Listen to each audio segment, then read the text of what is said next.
بسم اللہ الرحمن الرحیم۔ یونان کی ڈنکی لگاتے ہوئے پاکستانی تقریباً 300 افراد اپنی جان کی بازی ہار گئے۔ یہ کوئی شک نہیں ایک بہت بڑا واقعہ ہے، لیکن افسوس کی بات یہ ہے اس کی روک تھام کے لیے پاکستانی حکومت نے کوئی عملی اقدامات نہیں کیے۔ 300 افراد سے مراد تقریباً 300 گھروں کو نقصان پہنچا۔ یہ افراد کیوں غیر قانونی طریقے سے پاکستان سے کسی دوسرے ملک اپنے رہائش اپنے روزگار کے سلسلے میں کیوں وہاں جانا چاہتے تھے؟ سوال یہ ہے، پاکستانی حکومت تمام لوگوں کو روزگار دینے سے قاصر تھی۔ اس طرح کے جو واقعات ہیں آپ کو اکثر دیکھنے کو ملتے رہتے ہیں، لیکن یہ ایک اپنی نوعیت کا شدید ترین واقعہ ہے جو کہ قابل افسوس ہے۔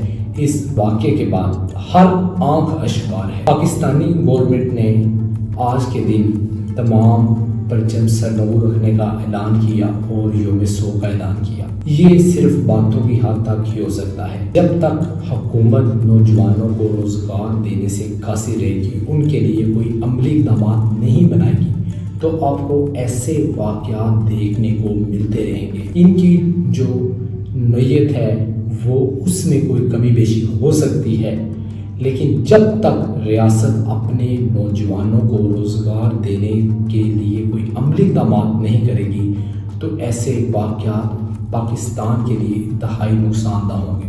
اب سوال یہ ہے کہ جن لوگوں نے یہ ایجنٹ جن کو آپ کہتے ہیں یا جنہوں نے یہ غیر قانونی کام کیا، ان کی پکڑ دکڑ شروع ہے، لیکن وہ لوگ بھی باہر آ جائیں گے۔ لیکن جب تک یہ کوئی سخت اقدامات نہیں کیے جائیں گے تو ان کی روک تھام کے لیے لوگ اور حکومت کے درمیان کوئی نہ کوئی قدم جو کہ لڑائی ہے چلتی رہے گی۔